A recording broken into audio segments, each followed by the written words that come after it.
नमस्कार जैन विद्यार्थी मित्रों, मी अमोल देशमुख स्वागत करतो. आरोग्य विभाग भरती MPSC मार्फत होणार का?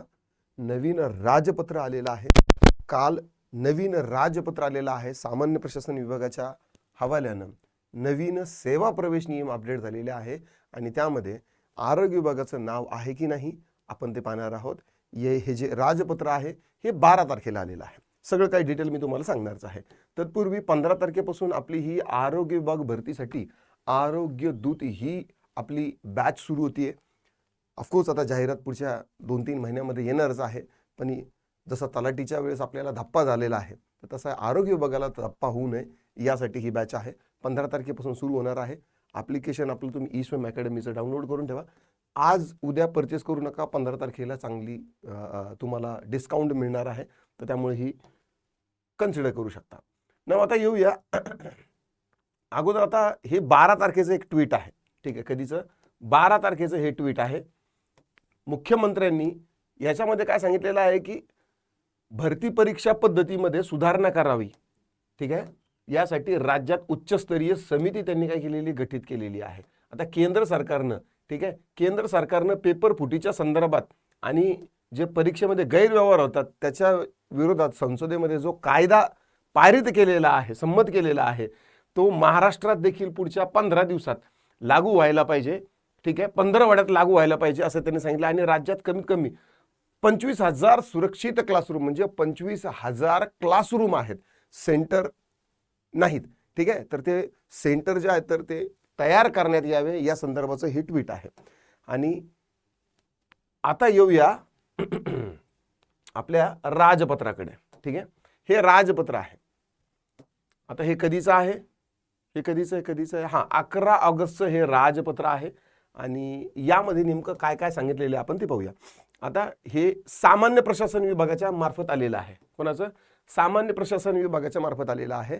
सामान्य प्रशासन विभागामध्ये कधी हे डायरेक्टली भरती येत नसते. सामान्य प्रशासन विभागाचं काम आहे की जी पदभरती होणार आहे तर त्यांच्यासाठी सेवा प्रवेश नियम अपडेट करणं, म्हणजे पदभरती प्रक्रियेमध्ये महत्त्वाचा रोल सामान्य प्रशासन विभागाचा असतो. सामान्य प्रशासन विभागानं आपल्याला हा राजपत्र किंवा हा जे GR आहे तर ते दिलेलं आहे. ना आता यामध्ये वेगवेगळ्या विभागातील वेगवेगळी पदं यामध्ये ॲड केलेली आहे. म्हणजे आता हे सामान्य प्रशासन विभागाचं राजपत्र हे सांगतं की या यादीमध्ये जी काही पदं असतील, जी काही विभाग असतील, ती विभाग सरळ सरळ MPSCच्या कार्यकक्षेत आलेली आहे. 5 मेचा जो GR होता त्याच पद्धतीचा हा एक GR आहे. यांचे सेवा प्रवेश नियम अपडेट झालेले आहे. तुम्ही एक उदाहरणासाठी पाहूया. कृषी विभागामधील कृषी आस्थापना आहे, सहाय्यक अधीक्षक, हे ग्रुप A, ग्रुप B आणि ग्रुप C असं तिन्ही पदांचं दिलेलं आहे. शैक्षणिक अर्हता जी आहे तर ती इथं त्यांनी दाखवलेली आहे की आता काय लागणार आहे. विद्यापीठाची शाखेची पदवी शासनाने तिला समतुल्य असल्याचे घोषित केलेलं आहे वगैरे हे ते. ठीक आहे, यामध्ये एक स्वच्छता निरीक्षक नावाचं आपलं जे पद आहे तर हे पद आता 11वी 12वी सायन्सवरती नाही तर डायरेक्ट यासाठी ग्रॅज्युएशन लागणार आहे. कुठे ते पण सांगतो मी.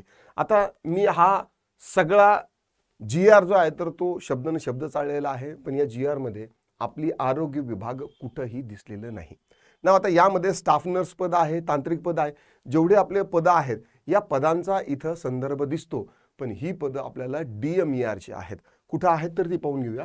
40 नंबर पासून आपलं DMERचं सुरू होतं.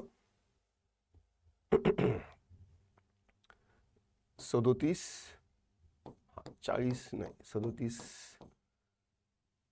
मराठी भाषा. हां, हे बघा, हे मराठी भाषा आहे. मराठी भाषा विभागाचं नाव आहे आपलं DMER. हा औषधी वैद्यकीय शिक्षण व औषधी द्रव्य मिश्रक, हे पहा 159 नंबर पासून सुरू होतं हे आणि 37 नंबर पासून आपलं सुरू होतं.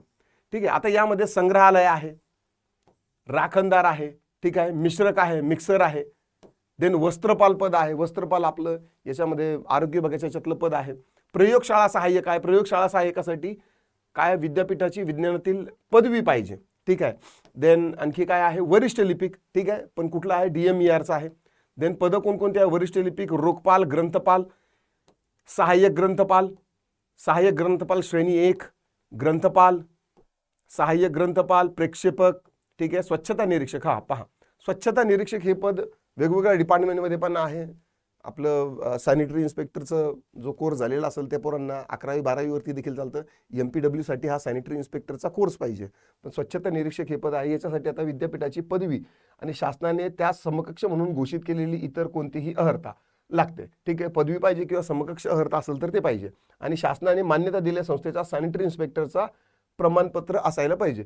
पदवी इथं लागते आणि त्यासोबतच काय लागणार आहे, सॅनिटरी इन्स्पेक्टरचा तुमचा कोर्स लागणार आहे. आरोग्य विभागामध्ये 12वी पासवरती सायन्स असेल तुमचं तर तुम्हाला MPW साठी तुम्ही ॲप्लिकेबल असू शकता. पण तुमचं ग्रॅज्युएशन झालं असेल तर DMER मधलं जे स्वच्छता निरीक्षक आहे तर त्यासाठी तुम्ही ॲप्लिकेबल आहात. निरीक्षक पद आहे, PSI लेवलचं पद आहे, तर त्यासाठी आता ग्रॅज्युएशन गरजेचं आहे.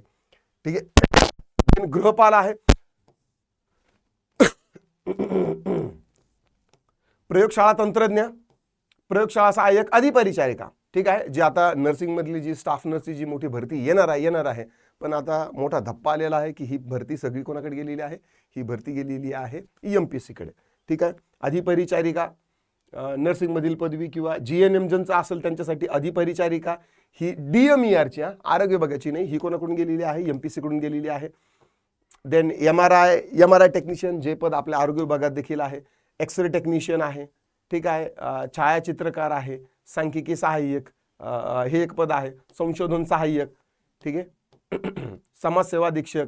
ठीक आहे, समाजसेवा अधीक्षक वैद्यकीय, हे सगळी पदं जी आहेत ना तर ही वैद्यकीय शिक्षण व औषधी द्रव्याची आहे, DMERची आहे. वीजतंत्री पहा, सुतार पहा, लिपिक, वरिष्ठ, हे आता हे खनिकर्मचे सुरू झाले. ठीक आहे, 194 पासून खनिकर्मचे सुरू झाले. मी हा GR व्यवस्थित पाहिलेला आहे, यामध्ये कुठेही आपल्या आरोग्य विभागाचं नाव नाही. म्हणजे मला सांगायची एक गोष्ट आहे की आपली आगामी जी आरोग्य विभागाची भरती येणार आहे ही 100% TCS किंवा IBPS या दोन्हीपैकी मोस्ट ऑफ द चान्सेस आहे की TCS मार्फतच ही परीक्षा होऊ शकते. आणि मला असं वाटतं की पुढच्या काही काळामध्ये लवकरात लवकर ही जाहिरात येण्याची चिन्ह दिसत आहेत, कारण शासनाच्या त्या प्रकारच्या हालचाली दिसत आहेत. आशा करतो तुम्हाला हा व्हिडिओ आवडला असेल तर नक्की लाईक करा, शेअर करा, कमेंटमध्ये तुमचे काही दिक्कत, डाऊट, क्वेरी, परेशान असतील नोंदवू शकता. आतापुरतं एवढंच, थांबतो, पुन्हा भेटूया. राम राम.